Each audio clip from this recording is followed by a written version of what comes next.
Pemirsa, ditunjuknya Erick Thohir sebagai komandan pemenangan Jokowi Ma'ruf diyakini akan berpengaruh pada meningkatnya suara dari pemilih milenial. Karena itu tim kampanye nasional Joko Widodo Ma'ruf Amin membentuk direktorat khusus untuk menggarap suara kaum milenial yang memiliki persentase suara 40% di Pilpres 2019 mendatang.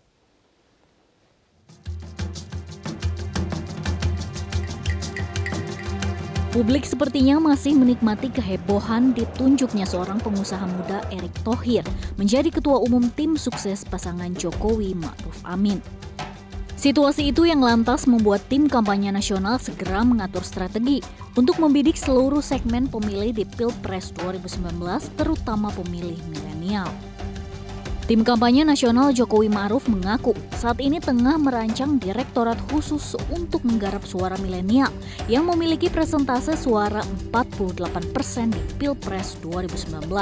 Dan kebetulan dengan figur Bapak Erick yang masuk sebagai ketua tim kampanye nasional tentunya akan memberikan dorongan yang lebih besar lagi bagaimana kita menggarap kaum milenial yang insya Allah pada tahun 2019 nanti adalah pemilih pemula sebesar kira-kira 48%. Jadi itu terus terang juga menjadi pertimbangan utama dari tim kampanye nasional untuk menggarap kaum milenial.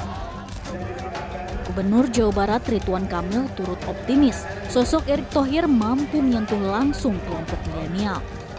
Saya kira pemimpin milenial mampu lah ya.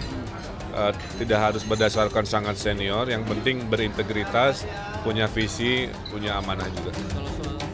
Karena itu Ketua Umum Nasdem Surya Paloh berpesan agar Erick dapat menjalankan tugasnya dengan optimal. Memang eranya kaum milenial kan? Dampak kejadian mungkin positif sekali, pasti positif. Artinya mencoba untuk melibatkan emosi orang muda, menumbuhkan kemampuan kepemimpinan, leadership yang lebih baik dari semua sektor dan bidang yang digelutinya. Dan itu memberikan representasi arti bahwasanya upaya transformasi regenerasi sedang berjalan di negeri. Kaum milenial adalah generasi yang mulai dewasa pada era milenium alias abad ke-21. Mereka lahir sekitar 1980-an.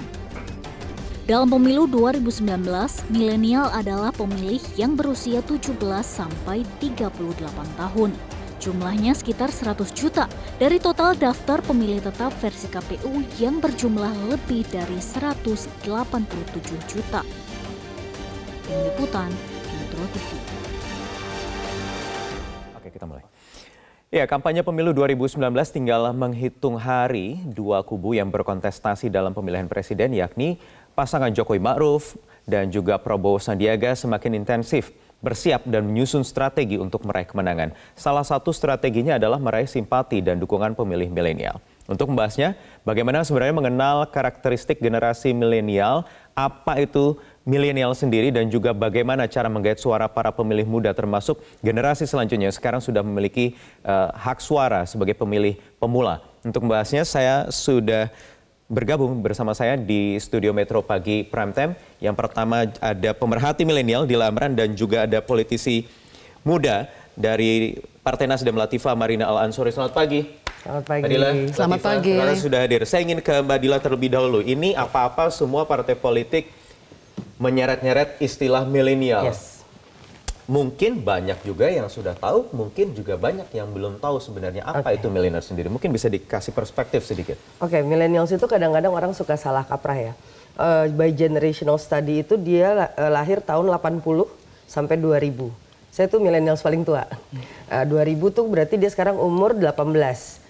Jadi ada sedikit Gen Z yang memang sudah masuk pemilih. Yes. Total memang lumayan gede sehingga banyak banget yang ini ya, yang ngeliatin nih generasi ini. Generasi milenial sendiri kenapa dia disebut millennials? Karena mereka itu dewasa menuju milenium, menuju tahun 2000. Yes.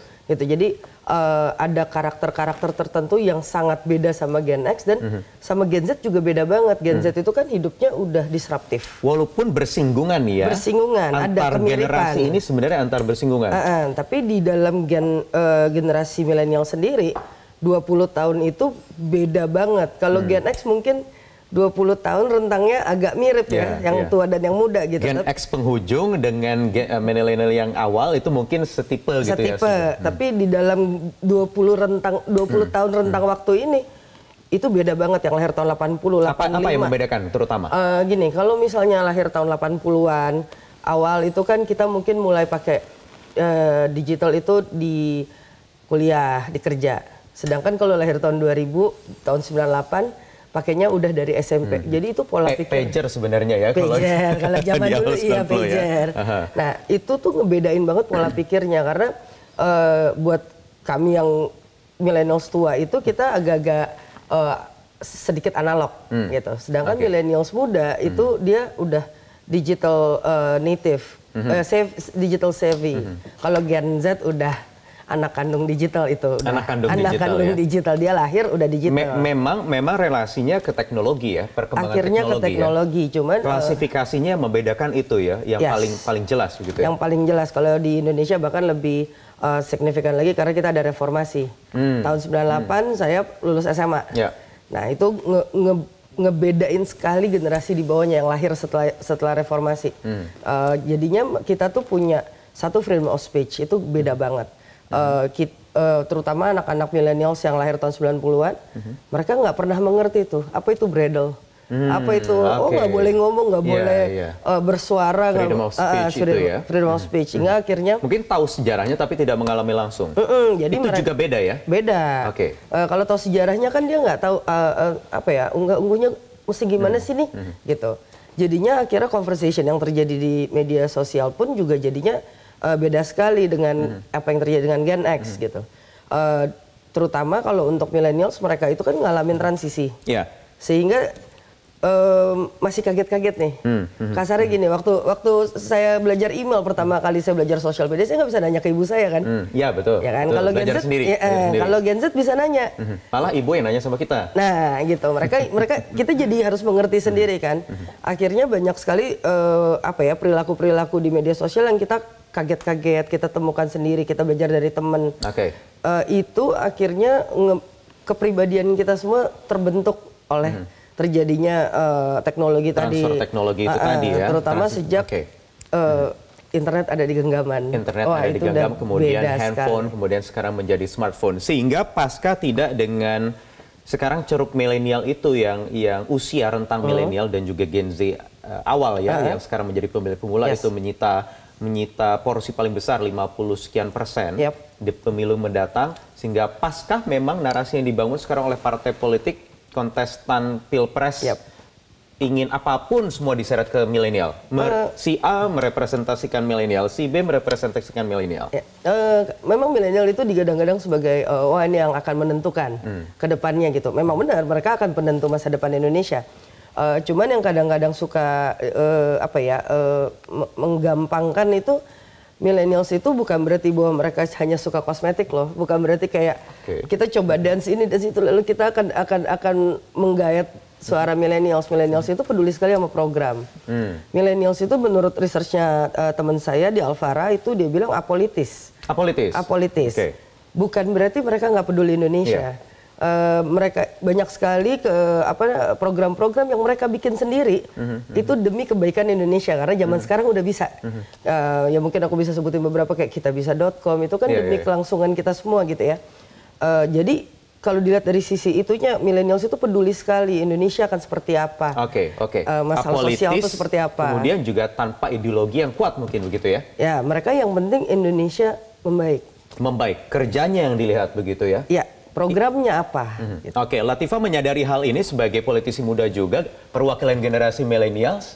Ya tentu saja.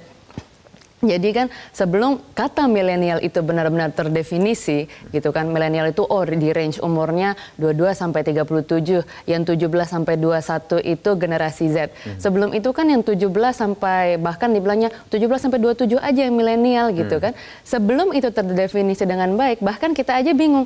Jadi yang milenial itu siapa ya? Gue milenial bukan ya gitu. Karena kalau di partai politik, anak-anak muda yang masuk secara tidak langsung kita jadi kayak punya old soul. Jadi jiwa yang lebih dewasa daripada